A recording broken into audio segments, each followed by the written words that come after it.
Hello, नमस्कार. ही खुसफुसची short clip आहे. तुम्हाला जर ही क्लिप आवडली आणि तुम्हाला पूर्ण एपिसोड बघायचा असेल, तर तुम्ही अमुक-तमुकच्या यूट्यूब चॅनलवर जाऊन चेक करू शकता. स्पेसिफिकली आता थोडंसं मी मृत्यू सेंट्रिक कन्व्हर्सेशन आणण्याचा प्रयत्न करतो. कारण खूप लोकांसाठी हो. शोक किंवा दुःख तो आहे, ते आहे. पण मला हा खूप जास्त ट्रिगरिंग वाटतं किंवा हे फार क्रूर वाटतं, की ज्या वेळेस कुणीतरी एखादी व्यक्ती जाते आणि त्या व्यक्तीच्या family is trying to cope up with that emotion आणि सतत त्यातनं बाहेर येण्याचा प्रयत्न करतोय. पण कल्चरली जे काही रिच्युअल्स बांधलेले आहेत, त्यातनं पुन्हा-पुन्हा त्या कुटुंबाला आणलं जातं. म्हणजे तुम्ही आता म्हणालात शब्द वापरलात, की coming in terms with your challenges किंवा टर्म्स विथ युअर इमोशन. पण मला हे खरं तर इतकं क्रूरही वाटतं, की आत्ता खरं तर ती लोकं ते पचवण्याचाच प्रयत्न करतात, की त्यांच्या आयुष्यातनं ती व्यक्ती गेलेली आहे. हो. ते त्याच्या फक्त अंदाज घेण्याचा प्रयत्न करतात. कदाचित त्यांना कळणारही नाहीये.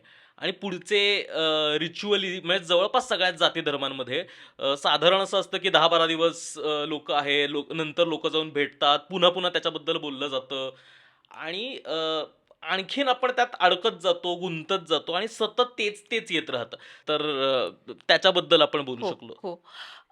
तर एकतर आता आपण म्हणजे ओंकार आत्ताच्या जगात जर बघितलं, तर सोशल मीडिया, WhatsApp आणि या सगळ्या ह्याच्यामुळे खूप आपण सगळे कनेक्टेड असतो हं, आणि आपण खूप एकमेकांशी संपर्कात असतो. पण अगदी पूर्वीच्या काळी जर तू जर बघितलं, तर असं सोशल सपोर्ट ही गोष्ट हं. नव्हती, की जी ह्या काळातनं जाताना अ, मदत करेल. मदत करत होती.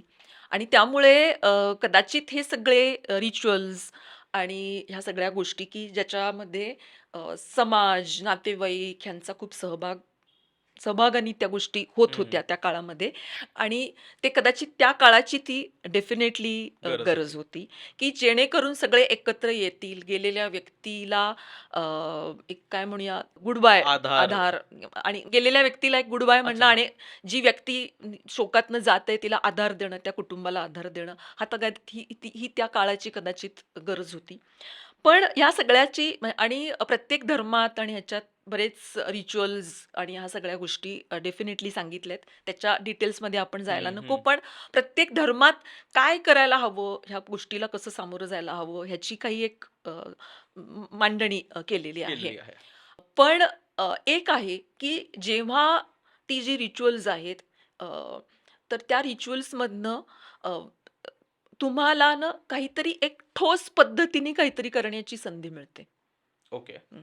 आणि भावना कुठलीही भावना तू बघितलंस तर ती ॲब्स्ट्रॅक्ट आहे आणि त्यामुळे आणि ग्रीफ ही अशी अतिशय गुंतागुंतीची भावना आहे हं, आणि त्या सगळ्या गुंतागुंतीच्या भावनेमध्ये खरंचच लोकांना नेमकं हिला कसं हाताळायचं हे समजत नाही हं, आणि रिच्युअल्सच्यामुळे अ, ती एक कॉन्क्रीटली काहीतरी करण्याची संधी मिळते. हं, मी हं, काहीतरी माझ्या गेलेल्या किंवा माझ्या प्रिय व्यक्तीसाठी मी काहीतरी करते आहे, ह्याचं हं. एक कुठेतरी लोकांना बरं समाधान वाटतं, मिळू शकेल. समाधान मिळू शकतं.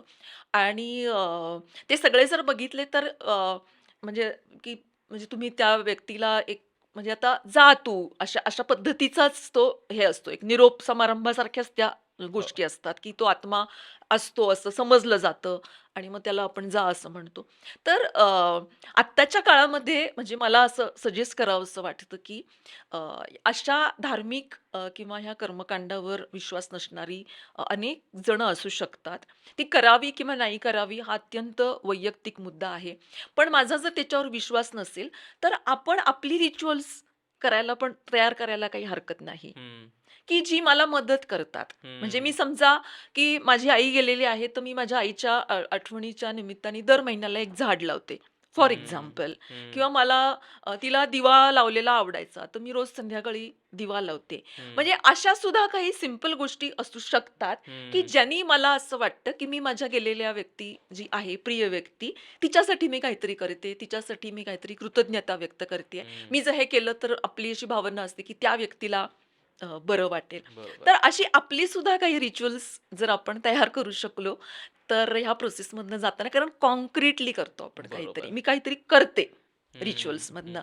हे हे हं, खूप खूप सुंदर आहे. हं, मला कारण मी कायम त्याचा ना ते प्रेशर घेणं हं, आणि ते कर्मकांड म्हणून करणं आणि का करायचं ते? खरं तर त्रास होतो याचा. हे खरं तर त्रास न होऊ देता ते तुमच्यासाठी डिझाइन केलेलं कदाचित असू शकेल हं. आणि if it's not working for you, design your on system. Exactly. तर हा एक्झॅक्टली. खूप सुंदर आणि आजच्या पर्स्पेक्टिव्ह आहे. काळामध्ये ह्या आपण बदलायला हरकत नाहीये, हो, ह्या हो. सगळ्या गोष्टी. कारण पूर्वीसारखे काही नातेवाईक आणि येऊन दिवसेंदिवस राहू नाही शकत. कोणालाच तेवढा वेळ नसतो. ज्यांचे जवळचे नातेवाईक गेलेत, त्यांना सुद्धा कदाचित एवढा वेळ 10-12 दिवस आणि 15 दिवस हे सगळं करणं शक्य असतंच असं नाही. पण हं, तरीही मग आपल्याला काही जर करावंसं वाटत असेल, तर अशा पद्धतीने करायला हं. हरकत नाही.